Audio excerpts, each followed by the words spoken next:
स्वागत है सभी दोस्तों का अपने यूट्यूब चैनल ASI LDC में। और आज हमारा है tense number 3, present perfect tense. देखिए, टेंस का नाम है परफेक्ट टेंस। कौन सा? प्रेजेंट का। मतलब प्रेजेंट में कोई कार्य है, जस्ट अभी क्या हुआ है, कंप्लीट हुआ है। ठीक है ना, कार्य है वो संपन्न हो चुका है। तो हिंदी की पहचान की बात कर लेते हैं। तो सबसे पहले जो हिंदी की पहचान में हिंदी वाक्यों के अंत में चुका है, चुकी है या चुके हैं इत्यादि शब्द हैं, आप किसी भी हिंदी स्टेटमेंट के अंत में देखने को अगर आपको मिलता है तो समझ जाइए वो टेंस कौन सा है, प्रेजेंट परफेक्ट टेंस है वो। दूसरी बात कर लेते हैं हेल्पिंग वर्ब की। तो हेल्पिंग वर्ब है हैज और हैव का इसमें प्रयोग होगा। मैन वर्ब की बात कर लेते हैं। तो मैन वर्ब है किसी भी टेंस का, चाहे वो प्रेजेंट का हो, पास्ट या फ्यूचर, आगे जो पढ़ोगे आप, तो उसमें जहां भी आपको परफेक्ट नाम दिखता है तो हमेशा याद रखिएगा कि वर्ब है उसकी तीसरी अवस्था, अर्थात वर्ब की थर्ड फॉर्म ही उसमें आनी है। ठीक है। अब सीधे सीधे हम जो बात करेंगे आगे, वो हम बात करेंगे अपना अफर्मेटिव सेंटेंस है, नेगेटिव सेंटेंस है, इंट्रोगेटिव सेंटेंस है, और इंट्रोगेटिव एंड नेगेटिव अपना चौथा टेंस है। हम हैज और हैव किस किस के साथ प्रयोग होगा इसकी भी बात करेंगे। तो सबसे पहले आपको मैं ये बता दूं कि हैज और हैव का प्रयोग कहाँ कहाँ होना है, ताकि हम वाक्य में शब्द के हिसाब से हैज और हैव का प्रयोग कर सकें। याद रखिए जो मैंने बताया था आपको, फर्स्ट और सेकंड पर्सन, फर्स्ट और सेकंड पर्सन, उसके साथ में हैव जो हेल्पिंग वर्ब है उसका प्रयोग होगा। फर्स्ट और सेकंड पर्सन कौन कौन से? आई, वी, दे और यू। ठीक है, यू क्या है? Second person. थर्ड पर्सन जिसके साथ में हैज का प्रयोग होना है, और थर्ड पर्सन कौन कौन से होते हैं? ही, सी, इट या किसी का भी जो सिंगल नाम होता है, ये अपने थर्ड पर्सन होते हैं, जो कि हमें हर टेंस में आपको ये चीज़ें बताता हूँ। तो इनका एग्जाम्पल है वो देखते हैं, और इनको जो चारों जो अपने टेंस की स्टेटमेंट की टाइप है उसमें कन्वर्ट भी करते हैं। दोस्तों देखिए, मैंने एक एग्जाम्पल लिखा आपके सामने। मैं गृह कार्य समाप्त कर चुका हूँ। सिंपल सी बात है। कौन सा सेंटेंस है? अफर्मेटिव है। तो अफर्मेटिव का फॉर्मूला SHVO, जो मैं हर टेंस में बताता हूँ। सबसे पहले हमें क्या देखना है? सब्जेक्ट देखना है। तो सब्जेक्ट इसमें क्या है? आई है। सब्जेक्ट के अकॉर्डिंग हेल्पिंग वर्ब, तो हेल्पिंग वर्ब हैज और हैव है। जैसा कि मैंने आपको बताया है कि केवल थर्ड पर्सन के साथ में हैज का प्रयोग होगा। फर्स्ट और सेकंड पर्सन है उसके साथ में हैव का प्रयोग होगा। तो आई कौन सा है? फर्स्ट पर्सन है, तो फर्स्ट पर्सन के साथ में किसका प्रयोग होगा? हैव का प्रयोग होगा। तो हम यहाँ हैव है वो लिख देते हैं, आई हैव। अब यहाँ वर्ब क्या है? तो यहाँ वर्ब है करना, समाप्त करना। ठीक है ना, समाप्त करना ये क्या है? यहाँ पे वर्ब है।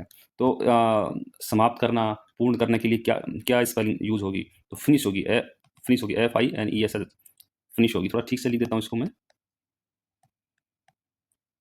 ये लिख दी फिनिश। अब यहाँ पे क्या है कि हेल्पिंग वर्ब है, सॉरी, जो मेन वर्ब है, वर्ब की थर्ड अवस्था का यूज होता है इस टेंस में, याद रखिएगा। तो फिनिश है, तो फिनिश की फिनिश, फिनिश्ड, और फिनिश मतलब ED का इसमें प्रयोग होगा। तो यहाँ लास्ट में हम इसको थर्ड फॉर्म बनाने के लिए, वर्ब की तीसरी अवस्था बनाने के लिए हमने ED का प्रयोग किया। तो यहाँ पे वर्ब की तीसरी अवस्था हम लिख चुके हैं, आई हैव फिनिश्ड होमवर्क। जो शेष बच गया होमवर्क, अगर यहाँ लिखा होता मैं अपना, मैं अपना, तो यहाँ अपना अगर होता तो हम यहाँ पे आवर का यूज करते, OUR। I have finished our. मेरा होता तो हम क्या करते हैं? माई। I have finished my homework. जैसा भी यहाँ पे अगर एडिशनल कुछ जुड़ा होता, हम उसके हिसाब से क्या है, स्पेलिंग का यहाँ प्रयोग करते हैं। लेकिन ऐसा कुछ यहाँ पे मैंने लिखा नहीं है, थोड़ा जो सेंटेंस है उसको सिंपल रखने के लिए। ठीक है, ताकि आपको समझने में कोई कन्फ्यूजन न हो। जो ये कंजेक्शंस होते हैं जो पुल का काम करते हैं, इनको हम आगे सीख लेंगे, ताकि आप हार्ड से हार्ड है जो स्टेटमेंट उसका निर्माण कर सकते हो। चलिए अब इसी को करते हैं हम नेगेटिव। यहाँ इसको जो नेगेटिव सेंटेंस है वो क्या होगा, वो हम इसका देख लेते हैं। नेगेटिव, तो नेगेटिव में क्या है? देखिए, नेगेटिव का फॉर्मूला क्या है? SH, और उसके सब्जेक्ट हेल्पिंग वर्ब, उसके बाद नोट हो गया, उसके बाद वर्ब और ऑब्जेक्ट हो गया। तो यहाँ सीधा सा है, यहाँ सब्जेक्ट हो गया आई, हेल्पिंग वर्ब हो गया यहाँ पे है, उसके बाद में नोट लगना, तो यहाँ पे क्या लग जाएगा? हेल्पिंग वर्ब के तुरंत बाद में यहाँ नोट लग जाएगा, I have note finished homework. ठीक है ना, ये ऐसा स्टेटमेंट हो जाएगा। ठीक है, अब मैं इस यहाँ पे नोट को मैं इरेज कर रहा हूँ, यहाँ से हटा रहा हूँ। अब हम इसी का इंट्रोगेटिव, इंट्रोगेटिव अर्थात प्रश्नवाचक वाक्य है वो बनाएंगे। सिंपल सा इसके अंदर देखिए, कुछ नहीं करना। यहाँ पे जो हेल्पिंग वर्ब है इसको उठा के यहाँ रख देना है। तो मैं रख ही देता हूँ यहाँ पे, शुभ कार्य कर देता हूँ अपने हाथों से। आप तो बस देखते रहो। यहाँ मैं इसको भी खत्म कर देता हूँ, और इसको लिख देता हूँ आगे यहाँ पे आई, और यहाँ पे क्या आ जाएगा? हैव का प्रयोग, और लास्ट में यहाँ पे क्वेश्चन मार्क आ जाएगा।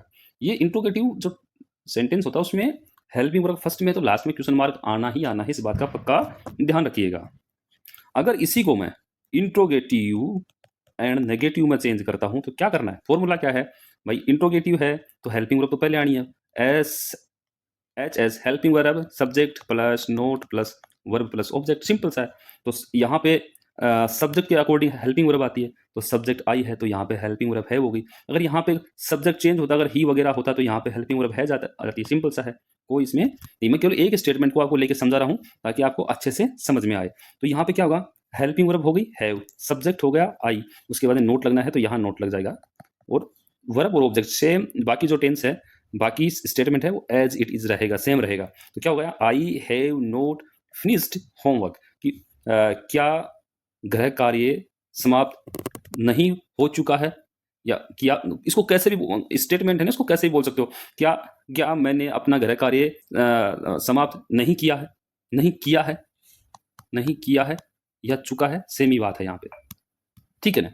आपको थोड़ा सा अगर ऐसा हिंदी वाक्य आता है थोड़ा समझना पड़ेगा कि उसका भाव क्या है, ठीक है ना। भाव, भाव ये इंग्लिश में बहुत चलेगा, आगे आपको मैं पढ़ाऊंगा कि भाव का क्या इंपॉर्टेंस है इंग्लिश ग्रामर के अंदर। तो ये सिंपल सिंपल सी चीज़ थी, उम्मीद करता हूँ आपको समझ में आएंगी। अगर आपको समझ में आई है तो वीडियो को लाइक करना, वीडियो को शेयर करना, चैनल पे नए हो तो चैनल को सब्सक्राइब करना, ठीक है ना, और अपनी कम्युनिटी को ज्वाइन करना। जय हिंद, जय भारत।